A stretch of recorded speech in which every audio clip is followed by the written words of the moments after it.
Greetings, dear ones. I am Kryon of Magnetic Service. The pendulum of reality swings yet again into my corner. And there is an element of disbelief. In a group of old souls, there is always this. They say it's too easy. Some will say it's too easy to fake. And so we say this to you before we begin this discussion. It's about love.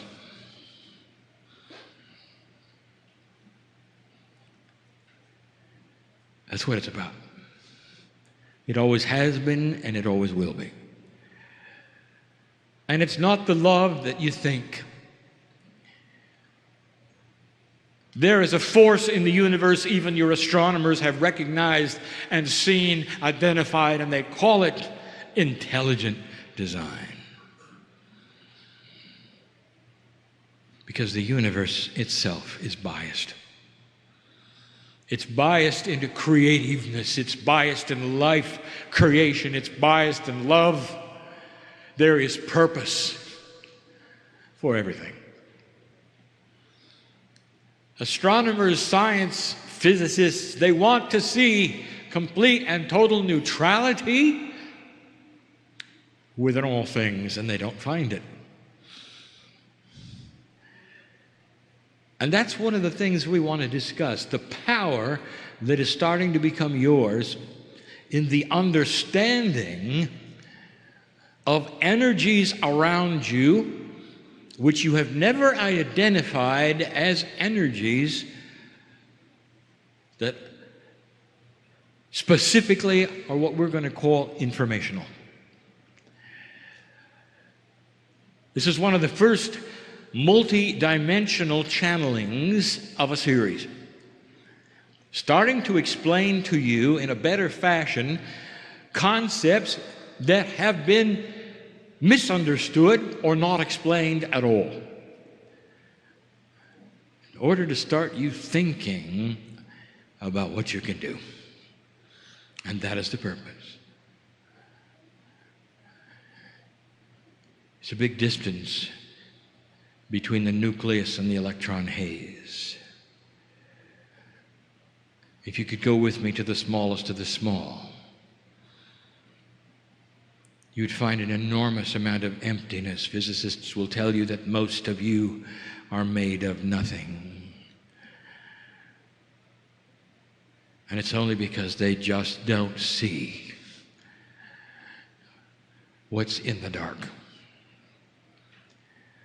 And the multidimensional truth is this: between that which is the nucleus of the atom and the electron haze, it's filled with information, energy, love, and intelligent design.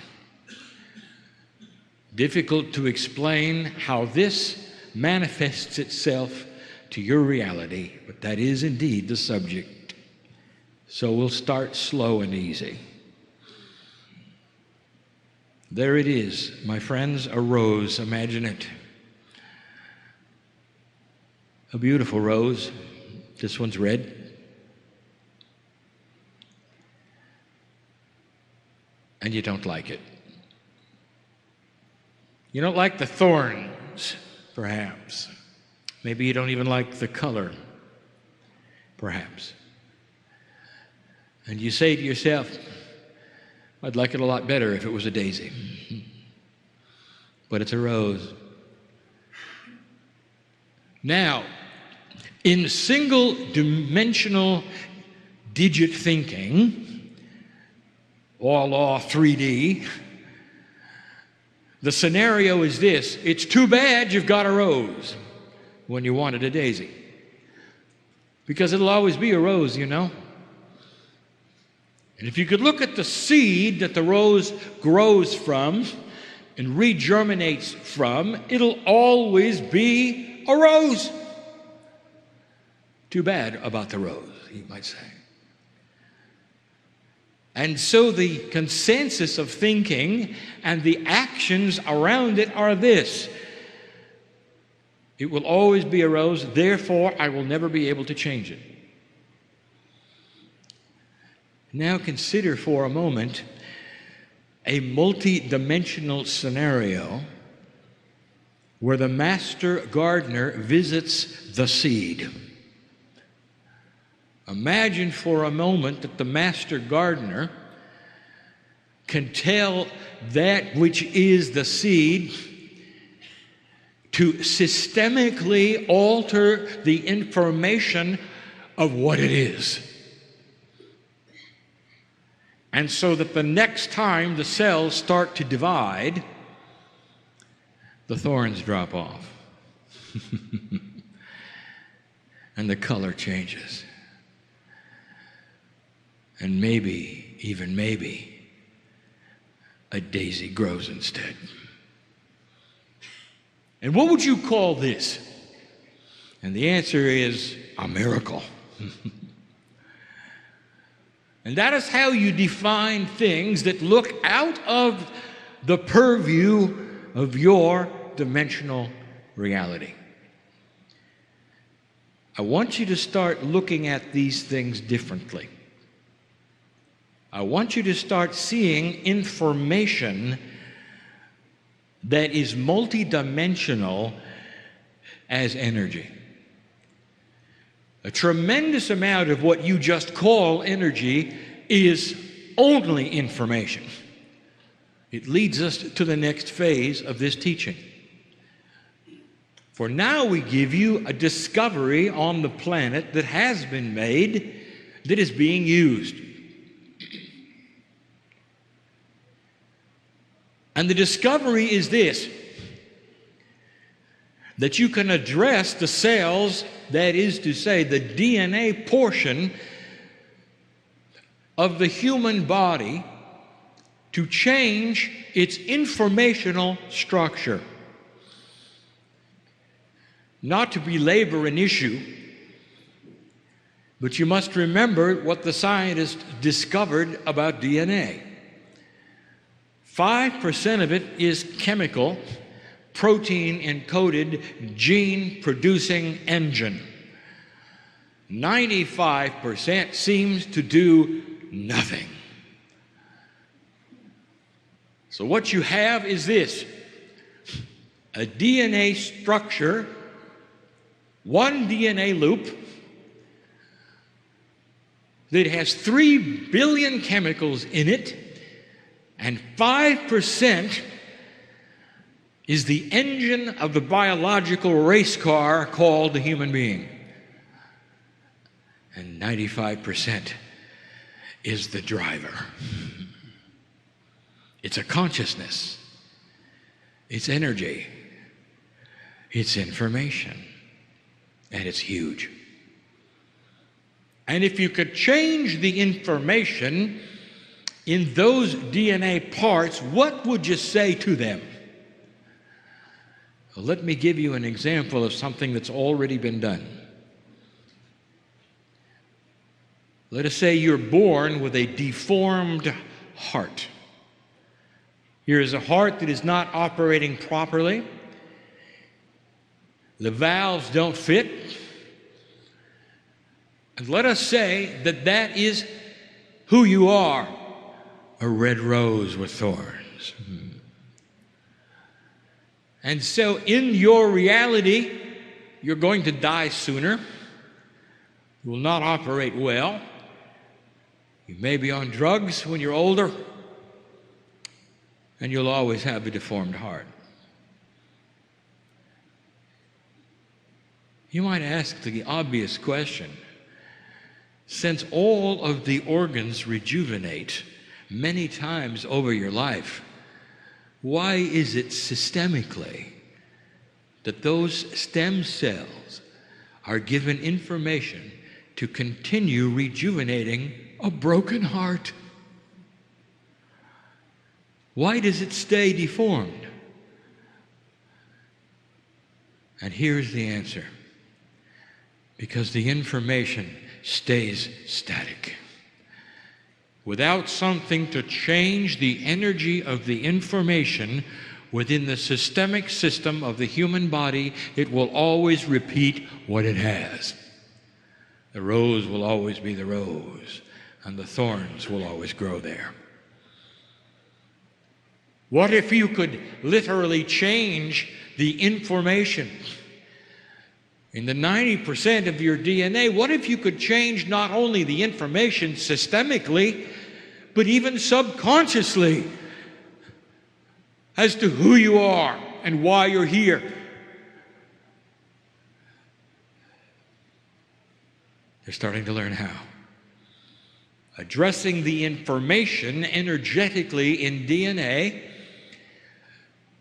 so that the stem cells are given a pattern of perfectness instead of the deformity.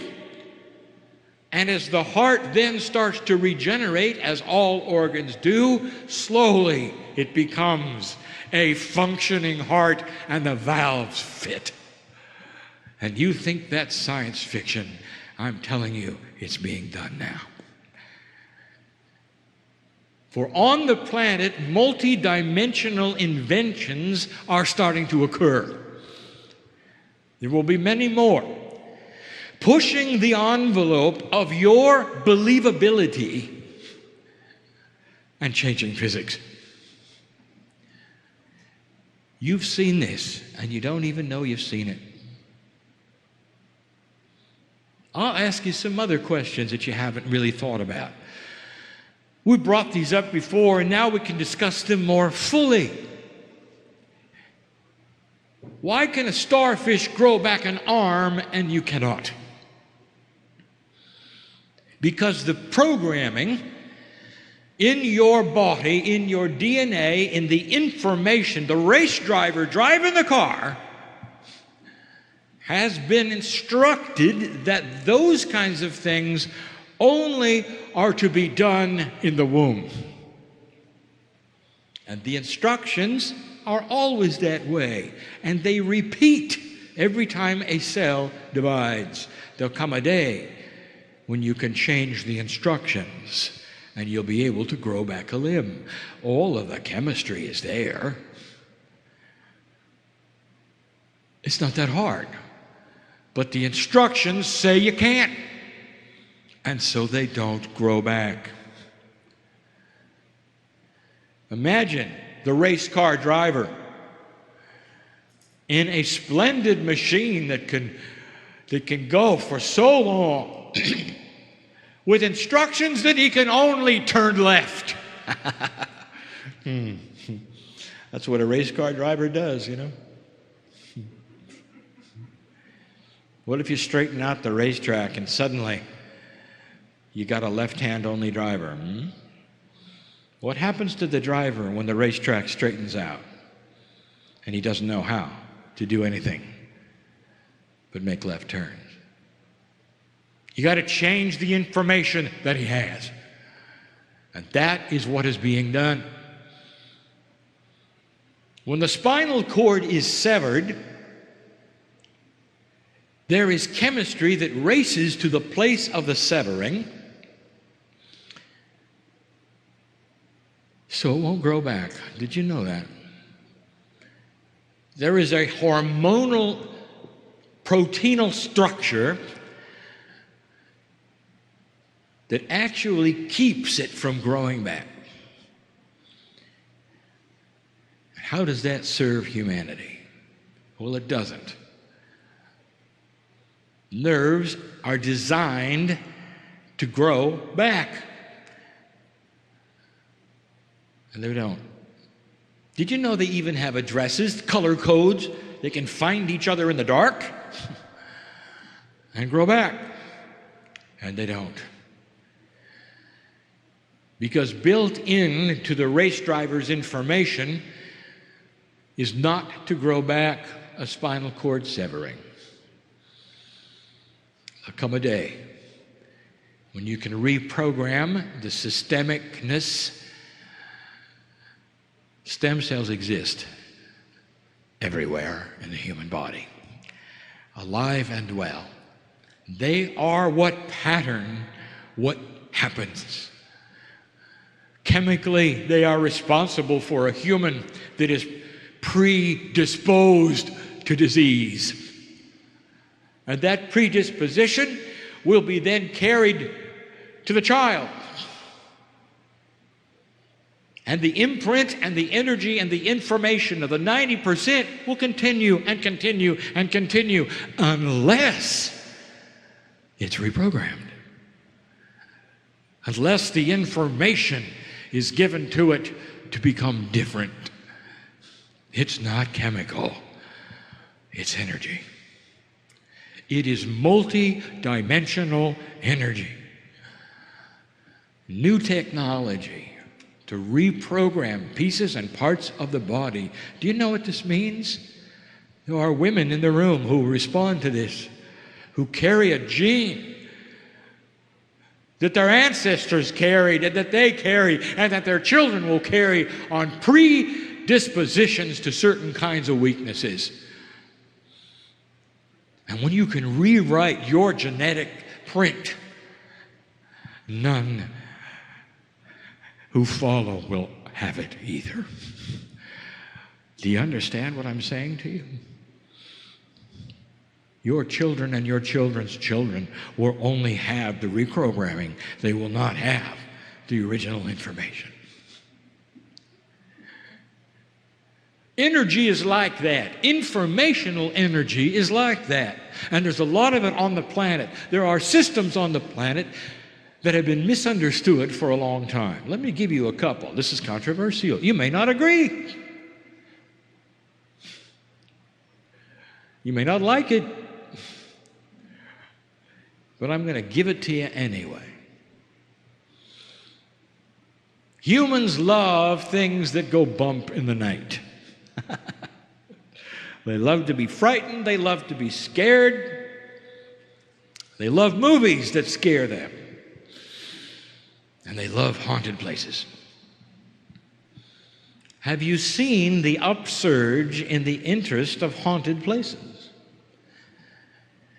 Now let me tell you what they are and why they work the way they do. And now we get into the power of the information of the Akash.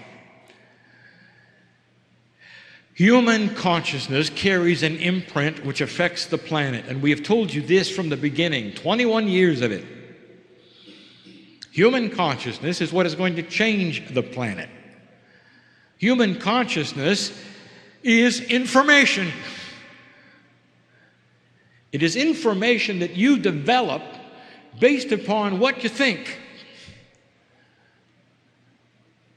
And it's powerful.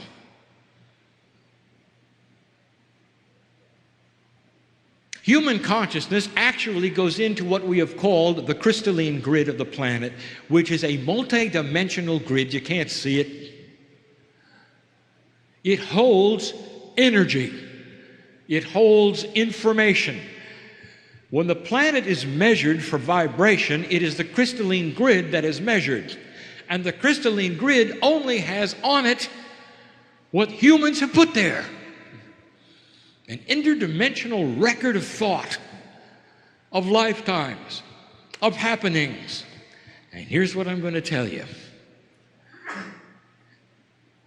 In certain conditions, in certain ways, a human life or an interaction of multi-lives together in a scenario that is profound for whatever reason of its profundity will create an imprint in a place. It's information and energy that will replay itself over and over and over like a recording tape in 3D. It's a haunted house. Did you know that? And here is some of the things, the attributes that we may not prove it to your psyche, but we'll give you something to think about. Did you notice that in a haunting, you have a scenario which repeats? The man comes down the stairs. The man goes up the stairs. The woman in the kitchen moves from the left to the right, sits in a chair, rocks for a while, moves away. If it involved dramatic things such as murder, the man comes down the stairs with the axe. Over and over and over and over. It's a good movie, isn't it? And that's all it is. Why does it feel the way it feels, Kryon? Because it is a result of human consciousness imprint, and you've got one too. And when you're there interfacing with it, it gives you chills, because it's real. Now science has gotten involved, as they should, and they're noticing something. The imprint, the haunting, carries scientific attributes, and they're all multidimensional. Guess what changes? Magnetics, gravitation, light, and even time. Because what it is a multi-dimensional event imprinted onto a place on the planet that plays over and plays over and plays over. Can you capture it on tape? Uh-huh. Because it knows it's being observed. Because it's part of an imprint that is multidimensional. In a quantum sense, it knows. I can't explain that to you. You assign knowing to sentiency, that is to say, that which is intelligent in a human being. And it isn't either of those. It's a knowing that is quantum. It knows when a human being can be frightened, and it frightens it. Oh, I have more to tell you. Oh, there are things that you wouldn't believe that you can do. How would you like to get rid of that? Let's say it's in your house. Now, this may be very inappropriate, but I'll give you the answer. You're going to have to present an energy that is stronger than the imprint of the haunting. You cannot order it away. You already knew that, didn't you? No amount of huffing and puffing or calling upon God will make it different. The imprint was created by magnificent beings, sometimes seeming to do ordinary things. There's a reason for that as well. You don't know who they were. You don't know the old souls involved. You don't know who it is, really. You've got to present an energy that is stronger than the haunting. Now, what could that be? As inappropriate as it is, I will tell you. Why don't you make love in that room? That'll do it. Because that's stronger.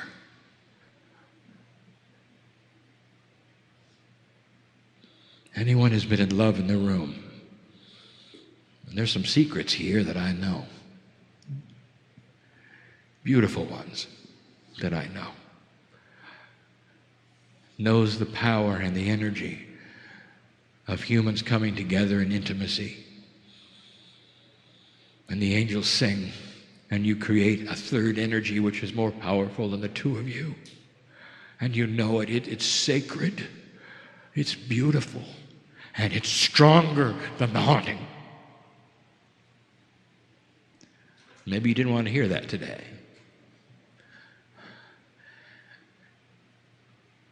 Well, what about other things?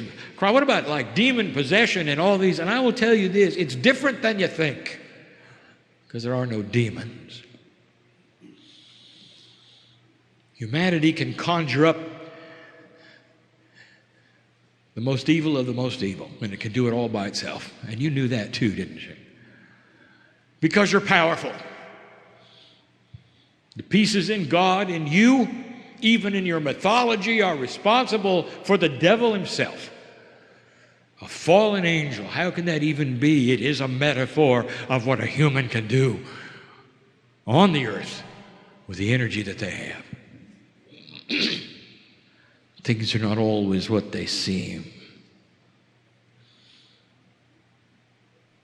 What about talking to the dead? And how would that work, Kryon? How could you talk to famous people when in the scheme of soul incarnation, they've already come back as others? Now, if they've already left, how can you talk to them? And the answer is this: they haven't left. Oh, the part that you think is the human left, but the imprint of them and their entire life and everything they knew, their consciousness, their wisdom, their knowledge, goes right into the crystalline grid. We've talked about this before. Can you contact famous people and get information? Yes. Will it be accurate? Of course, because you're talking to the source. The imprint remains. You mean you're not actually talking to them? You're talking to the imprint? Let me give you something to think about. I'm going to ask a question right now. It's going to be a rhetorical one. Who are you? I have old souls in front of me. There's a woman in the room who won't wear red. And you know who you are. I'll tell you why, because it got you killed. Because that was the color of the plume on your helmet, warrior.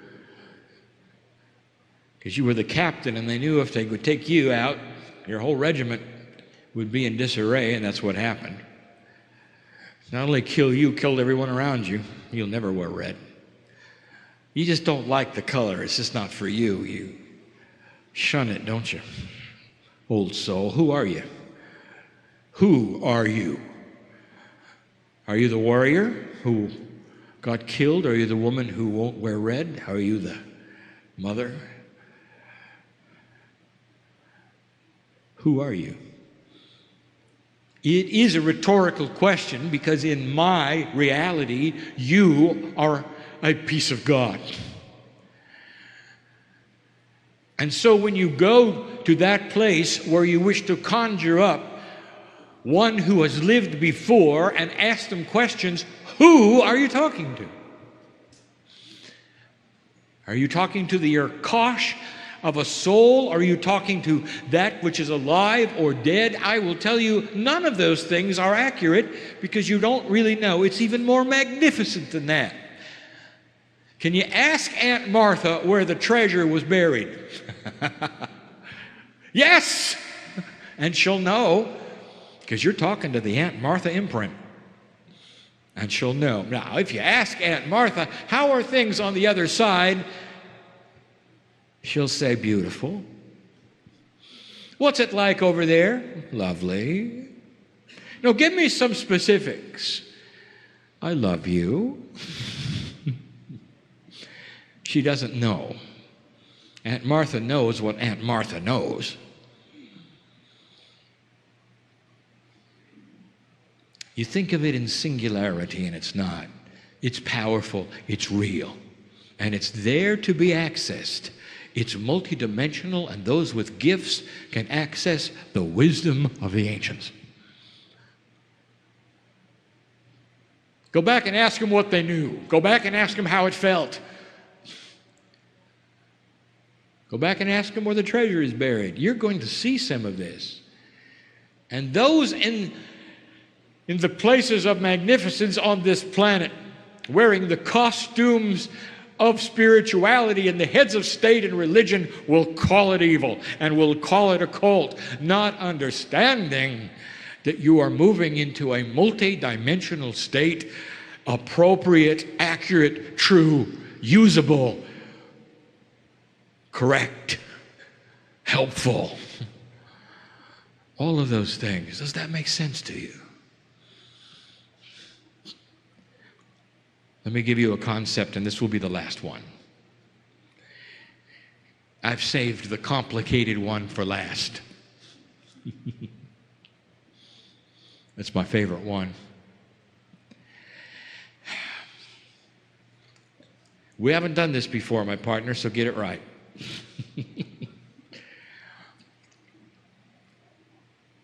I want to show you how time works. And I can't. Because the reality of the complexities of multidimensionality preclude the human being's ability to understand it. It's simply not teachable. So I will metaphorize it and give you it in its simplest form, which is only a fraction of its reality. Time.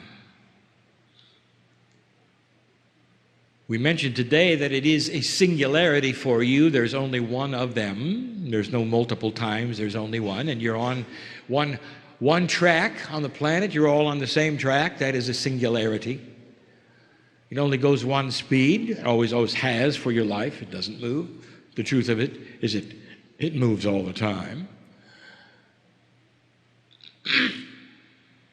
Another truth you don't understand is that each of you can step off the track and create a faster or slower one. You don't know that either. How do we explain this? So let me singularize it and pretend you're all on the same track for a moment. That's what you think anyway. That's easy. And I want you to build a track, a train track, which is time. I want you to put an engine upon it which goes in one direction very slowly, and that's you and your life. I want you to make the train track, however, go all the way around the earth. Now, to your perception, because you can only see to the horizon, the train track goes straight. The truth of the matter, it goes all the way around the earth, and you're looking at it behind you. Create that kind of time for a moment. Now that puts time in a circle. Now that is confusing because it's a conundrum for you. In 3 dimensions, you cannot put time in a circle. It is in a circle.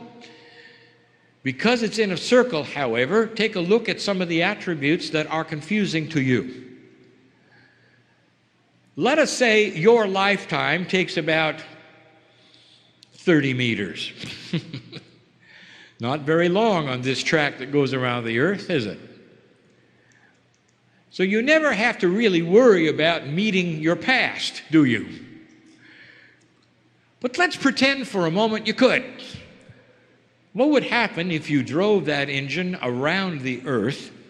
Eventually, you would be running over the energy of what used to be, wouldn't you? In the same way of thinking, if you went around the earth several times, eventually you might be also running over what might become. Suddenly you have an attribute of time you haven't thought about. If it's in a circle, it means the future affects the present. And you think the future hasn't happened yet. It hasn't in 3D, it has in a quantum sense. Now, I'm giving you information right now, and I'm giving it to you this way because there are scientists looking at it in that way. Is it possible that the future could give you energy and information now? Think of this train track for a moment, and let's get more complicated. It's got layers now. Every time the train goes around it, which is a human life, things change. What if it was humanity in that engine? Now you have the past, present, and the future of everything that's ever happened on one train track in a circle. Now you have a situation where you could stop the train, dig down in the tracks, and maybe if you had the ability, pick up something that either hasn't happened yet or happened before. I didn't expect you to understand it. Only listen to it. Because that's what's happening. Let's complicate it. Let's say this track has to go up some hills and down some valleys. And the hills and the valleys are always the same. If you were smart enough and had a system that understood this time, you could create bumps where it might be difficult or easy and actually put them on a map. You might even call them time fractals. And you might be right. And every time you hit that place in time, whether it was in the future or the past, you got a hill or a valley. And I want to tell you what's happening at this moment, dear human being. I just gave you the simplest way I can give you the attributes of multidimensionality when it comes to time. You are visiting potentials that in your mind have not happened, but in a quantum sense have. You are receiving a vibrational increase so that you can look at the track of time and select where you want to go. You are looking at the potentials of the quantumness of vibrational shift and creating a culture that is going to go beyond what you think it could go, because it's going to fly in the face of all prophecy. Because prophecy is based on one track that does one thing over and over in 3D. And as soon as you start to become multidimensional, information becomes energy. And in that track of time is information of the potentials. Okay, I'll tell you, nobody asked, except the ones who are asking. It would seem like I've just turned a page, because there's someone in here who wants to know what a crop circle is. And so I'll tell you, it's a good thing you ask. It's an energy stamp from the future. How about that? Now you don't know anything more than you did before. Not a future that you went through. A future that has such a grand potential and a quantum state that is one with everything. You've already lived it. You're in an entangled state with that which you think has not happened, but which has happened so grandly, you already have peace on earth. And 21 years ago, I showed it to my partner so grandly. He can't deny it. It's his reality. And there are things in the room you can't deny, because there are realities of you putting lives together, healing bodies that you've already done. That's how grand it is. You're in an entangled state with a reality that's outside of your dimensional perception. Hard to teach, hard to understand, but easy to feel.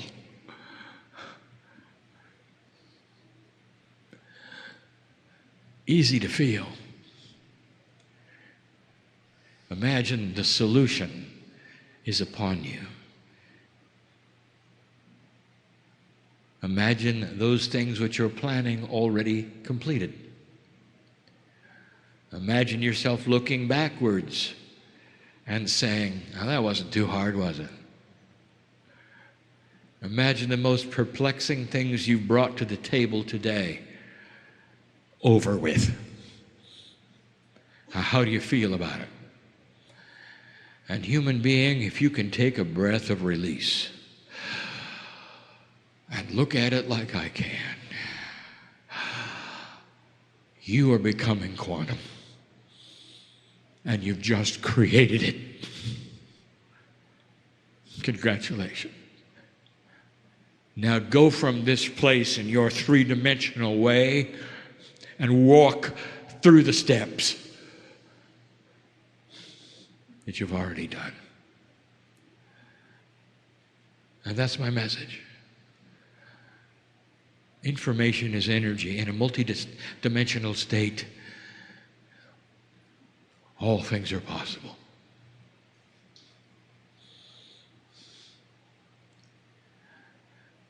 You come here to listen to a thing like this. Old soul, you wouldn't have missed this. And I'm not talking about this meeting, I'm talking about this life. How many times have you lived waiting for this? What do you think the wisdom factor is in your Akashic record? If you've lived and lived and lived and lived and lived, how about that track of time? How many layers does it have for you? What about going in, drilling down, and picking up the wisdom of your ancients? Because many of you are your own ancestors. It's about time you started seeing it in that way. My partner says, leave differently than you came. He got that from me. Do it. Do it. And so it is.